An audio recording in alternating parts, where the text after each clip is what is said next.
Welcome to the EXL Week 9 show. I'm your host, Eric Tate.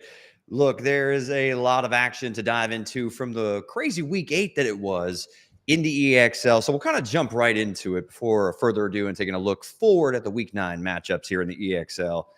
The Dudes stand alone at the top of the EXL standings through the first 8 weeks with a win over the Cazadors 152-110. Look, the Cazadors made a blockbuster trade, getting Justin Jefferson, Ja'Cory Krosky-Merritt, and Tucker Kraft, and it was not enough in week number 8 to overcome the Dudes, who just continue to get all but elite production from the pair of Indianapolis Colts. That's Daniel Jones and Jonathan Taylor, who combined for 64 fantasy points in this one. Justin Jefferson made an impact. Ja'Cory Krosky-Merritt, not so much. And then Tucker Kraft making an impact as well. But here's the issue. Andy Dalton scored a total of 1 fantasy point. You would have been better starting pretty much anybody else in the lineup. The Cazadors, a little bit of bad luck, but the Dudes across the board, 152-110. They didn't even have A.J. Brown this week. They topped the standings entering week number 9. Another matchup that has maybe some playoff preview implications to it.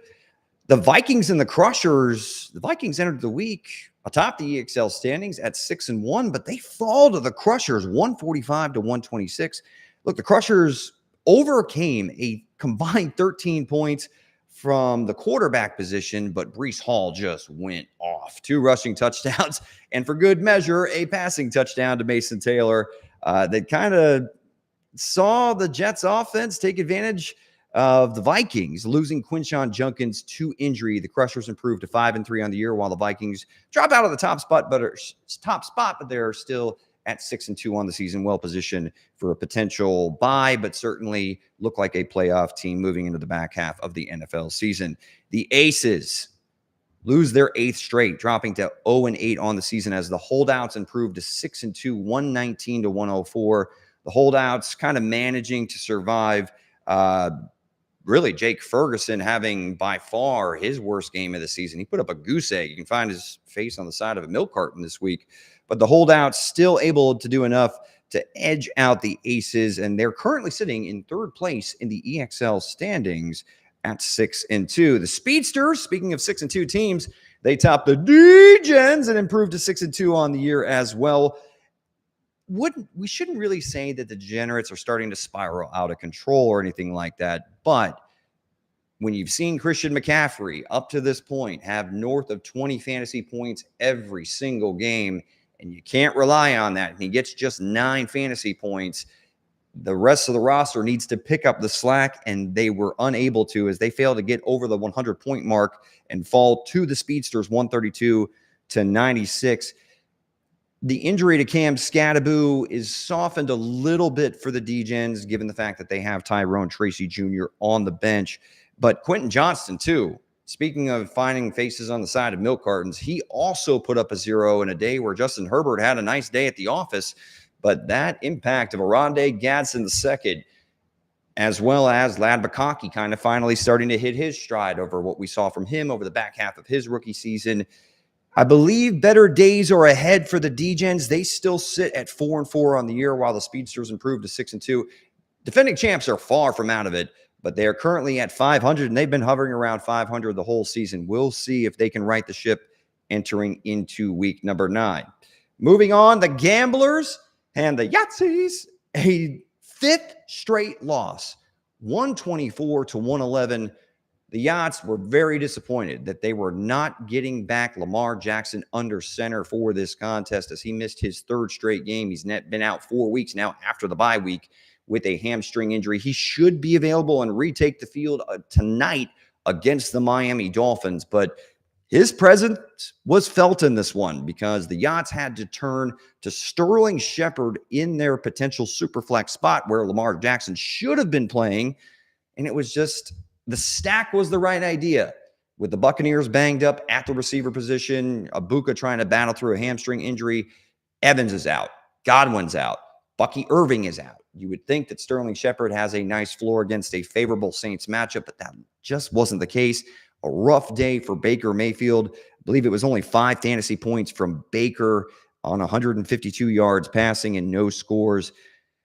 So despite the rare dud from Bijan Robinson, the Gamblers were still able to come away victorious and winning this one by 13 points. This team well positioned at 5-3 to potentially make a playoff push as we enter the month of November. And then finally, the Musketeers holding on to their chances at potentially trying to make a playoff push over the back half of the season. They come away with an important 134-112 win over the Marauders.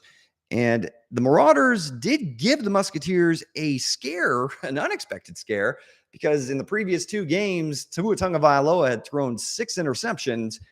But in this one, he throws 4 touchdown passes against the Atlanta Falcons.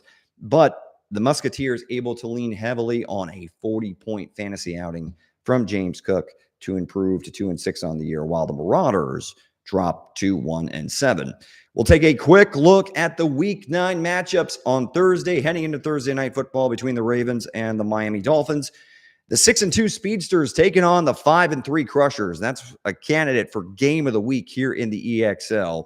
Then we're taking a look at the first place dudes taking on the 2-6 Musketeers. The Musketeers, to keep their season hopes alive for making it into the postseason, they need this one, but they get one of the toughest matchups in the EXL right now. The 0-8 Aces. It's a battle of 2 teams with lengthy losing streaks. The 3-5 Yachts, who have lost 5 straight, and the winless Aces at 0-8. They're facing off this week. Right now, the projections have the Yachts at 127-88 for the Aces, with Lamar Jackson rejoining the starting lineup, but with Baker Mayfield on a bye. The 6-2 Vikings and the 5-3 Gamblers, another candidate for EXL Game of the Week. That should be a real good one. The Vikings and the Gamblers, 1 point separates them. Oh, actually less than a point, 127.1 to 126.3. That's the projections favoring the Vikings by 0.8 of a point.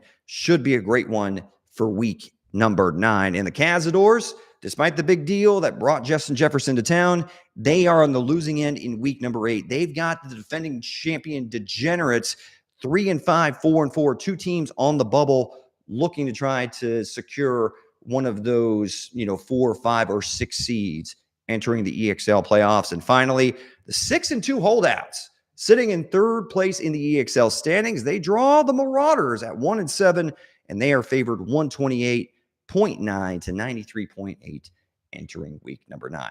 Look, there's a lot to get into as we progress into the postseason push here in the EXL. So until next time, everybody, later, says a Tater.